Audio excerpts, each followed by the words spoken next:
English ತುಂಬ ಕಷ್ಟ ಆಗುತ್ತೆ, ನನಗೆ ಇಂಗ್ಲೀಷ್ ಏನೂ ಬರಲ್ಲ, ನನಗೆ ಇಂಗ್ಲೀಷ್ ತುಂಬ ಕಷ್ಟ ಆಗ್ತಾ ಇದೆ, ಹೀಗಾದರೂ ಮಾಡಿ ನಾನು ವಾರ್ಷಿಕ ಪರೀಕ್ಷೆಯಲ್ಲಿ ಪಾಸ್ ಆಗಬೇಕು ಅಂತ ಅಂದ್ಕೊಂಡಿರ್ತಕ್ಕಂಥ ವಿದ್ಯಾರ್ಥಿಗಳು ಇಂಗ್ಲೀಷ್ ಅಂತಂದರೆ ಹೆದರ್ತಿರ್ತಾರೆ. ಏನೂ ವರಿ ಮಾಡ್ಕೊಳ್ಬೇಡಿ. ಈ ವಿಡಿಯೋದಲ್ಲಿ ಈ ಒಂದು 2 ಡಿಯರ್ ಅನ್ನುವಂಥ ಒಂದು ಚಾಪ್ಟರ್ ಇದೆ, ಸೆಕೆಂಡ್ ಚಾಪ್ಟರ್, ಇಂಗ್ಲೀಷಲ್ಲಿ ಸೆಕೆಂಡ್ ಚಾಪ್ಟರ್.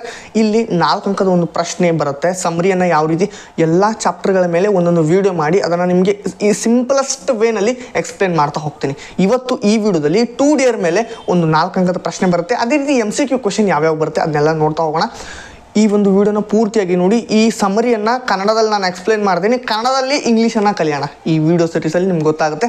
ಇದಿಷ್ಟನ್ನು ಈ ಒಂದು ವಿಡಿಯೋದಲ್ಲಿ ಹೇಳ್ಕೊಡ್ತಾ ಇದ್ದೇನೆ. ನಾನು ರಾಹುಲ್ ಬಿಡ್ನಾಳ್, ನೀವು ನೋಡ್ತಾ ಇದ್ದಾರೆ ರಾಹುಲ್ ಬಿಡ್ನಾಳ್ ಚಾನಲನ್ನು ಸಬ್ಸ್ಕ್ರೈಬ್ ಮಾಡ್ಕೊಳ್ಳಿ, ವಿಡಿಯೋ ಒಂದು ಲೈಕ್ ಮಾಡಿ, ನಿಮ್ಮ ಸ್ನೇಹಿತರಿಗೂ ಈ ಒಂದು ವಿಡಿಯೋನ ಶೇರ್ ಮಾಡಿ. ಎಲ್ಲದಕ್ಕಿಂತ ಇಂಪಾರ್ಟೆಂಟ್ ಅಂದರೆ ಟೆಲಿಗ್ರಾಮ್ ಚಾನಲ್ ಲಿಂಕನ್ನು ಡಿಸ್ಕ್ರಿಪ್ಷನ್ ಬಾಕ್ಸಲ್ಲಿ ಕೊಟ್ಟಿದ್ದೀನಿ, ಹೋಗಿ ಜಾಯ್ನ್ ಆಗಿ. ವಿಡಿಯೋನ ಲಿಟ್ರಲಿ ಕೊನೆ ತನಕ ನೋಡಬೇಕು, ಅಂದರೆ ನಿಮ್ಗೆ ಅರ್ಥ ಆಗುತ್ತೆ. ನಡೀರಿ, ಆಗಿದ್ರೆ ಶುರು ಮಾಡೋಣ. ಮೊದಲು ನಾವು ಕನ್ನಡದಲ್ಲಿ ಈ 2 ಡಿಯರ್ ಸಮರಿಯನ್ನು ನೋಡ್ತಾ ಹೋಗೋಣ. 2 ಡಿಯರ್ ಸಮರಿ ತುಂಬ ಇಂಪಾರ್ಟೆಂಟ್. ಇದು 4 ಅಂಕಕ್ಕೆ ಬರುತ್ತೆ ಅಂತ ಮೊದಲೇ ಹೇಳಿಬಿಟ್ಟಿದ್ದೀನಿ. ಈ 4 ಅಂಕಕ್ಕೆ ಖಂಡಿತವಾಗ್ಲೂ ಬರುತ್ತೆ, ನೋಡ್ತಾ ಹೋಗೋಣ. 2 deer a short story by Leo Tolstoy. 2 ಡಿಯರನ್ನು ಯಾರು ಬರೆದಿದ್ದಾರೆ? 2 ಡಿಯರ್ ಅನ್ನುವಂಥ ಒಂದು ಗದ್ಯವನ್ನು, ಈ ಒಂದು ಪಾಠವನ್ನು ಲಿಯೋ ಟೋಲ್ಸ್ಟಾಯ್ ಬರೆದಿದ್ದಾರೆ. ಆಯಿತು. About importance of punishment. ಇದು ಯಾವುದ್ರ ಬಗ್ಗೆ ಇದೆ? ಪನಿಷ್ಮೆಂಟ್ ಮತ್ತು ಮನಿ, ದುಡ್ಡಿನ ಬಗ್ಗೆ ಇದೆ. Monaco was a small Kingdom.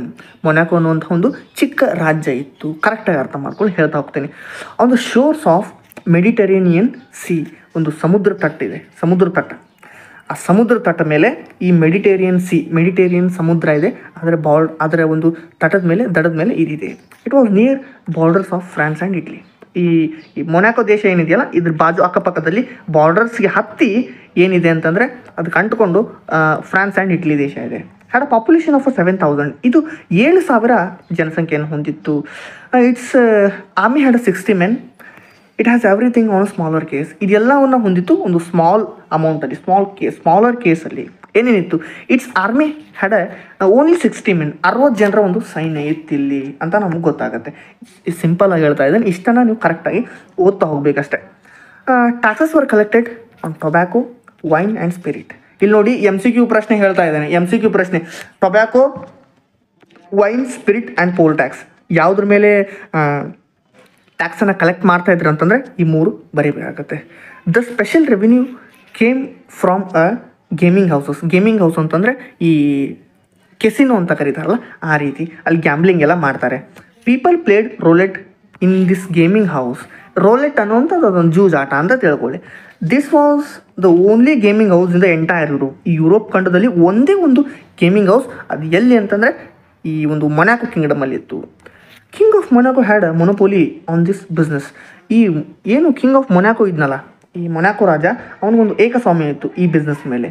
He know that, he knew it was a dirty business. ಇದೊಂದು ಕೆಟ್ಟ ಬಿಸ್ನೆಸ್, ಕೆಟ್ಟ ದಂಧೆ ಆಗಿದೆ ಅಂತ ಅವ್ನಿಗೆ ಗೊತ್ತಿದ್ದು. But he had to run a country. ಅವನು ಏನು ದೇಶ ಇತ್ತಲ್ಲ, ಆ ದೇಶವನ್ನು ನಡೆಸ್ಬೇಕಂತಂದರೆ so he collected money in this way. ಇದಿಷ್ಟಂತ ನಾವು ಗೊತ್ತಾಗಬೇಕು. ಅಂದರೆ ಅವನಿಗೆ ಏನು ದೇಶ ರಾಜ್ಯ ನಡೆಸಬೇಕಲ್ಲ, ಹೀಗಾಗಿ ಅವನು ಮನಿಯನ್ನು ಕಲೆಕ್ಟ್ ಮಾಡಲೇಬೇಕಾಗಿರುವಂಥ ಒಂದು ಸಂದರ್ಭ ಅಲ್ಲಿದೆ. ನೆಕ್ಸ್ಟ್ ನೋಡೋದಾದರೆ ಇಲ್ಲಿ ಮುಂದೆ ಹೋಗ್ತೀನಿ. ಈಗ a murder was committed in this toy kingdom. ಒಂದು ಕೊಲೆ ಆಗುತ್ತೆ. ದ ಪನಿಷ್ಮೆಂಟ್, ಏನು ಒಬ್ಬ ಕೊಲೆಗಾರ ಒಂದು ಕೊಲೆಯನ್ನು ಮಾಡ್ತಾನೆ. The punishment of cutting off the head was given to the criminal.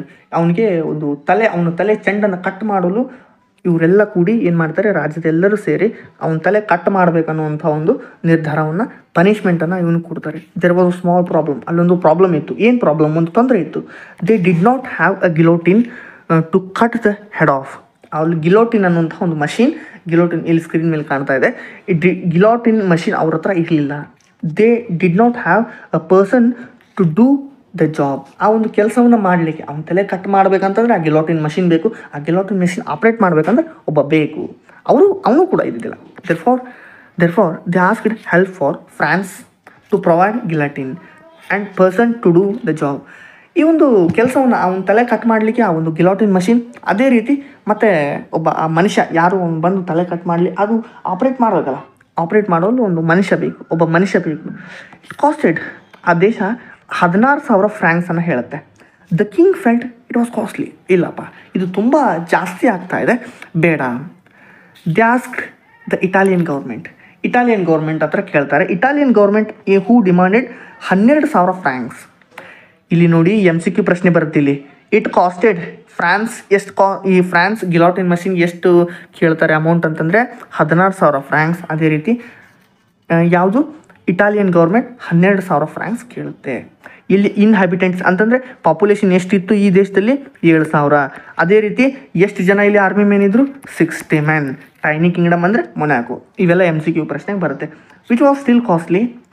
ಇಲ್ಲಿ ದ ಜನರಲ್ ವಾಸ್ ಕಾಲ್ಡ್ ಅಂದರೆ ಆರ್ಮಿ ಜನರಲ್ನ ಕರೀತಾರೆ. Ask a soldier to do the job.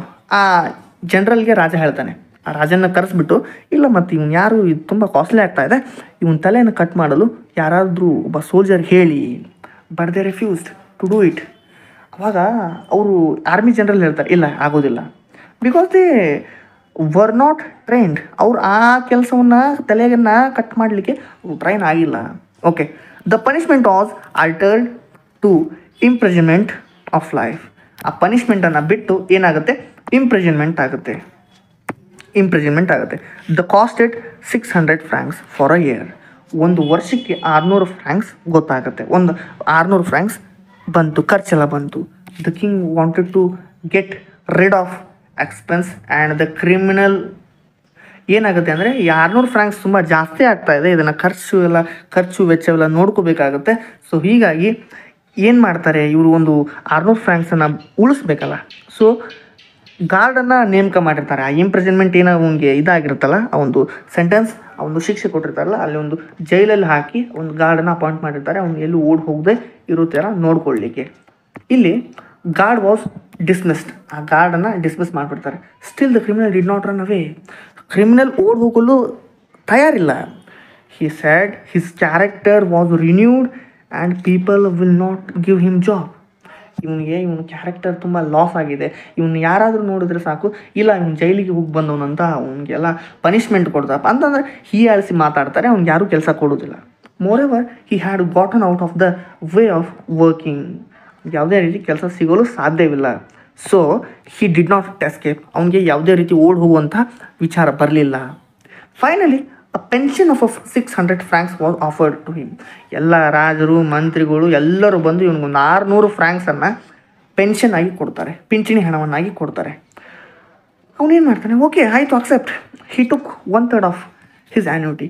ಒಂದು ವರ್ಷಕ್ಕೆ 600 ಫ್ರಾಂಕ್ಸನ್ನು ಇವ್ರು ಕೊಡಬೇಕು. 600 ಫ್ರಾಂಕ್ಸಲ್ಲಿ ಈತ ಏನು ಮಾಡ್ತಾನೆ, 600ನ 1/3 ಅಂತಂದರೆ 200 ಫ್ರಾಂಕ್ಸ್ ಆಗುತ್ತೆ.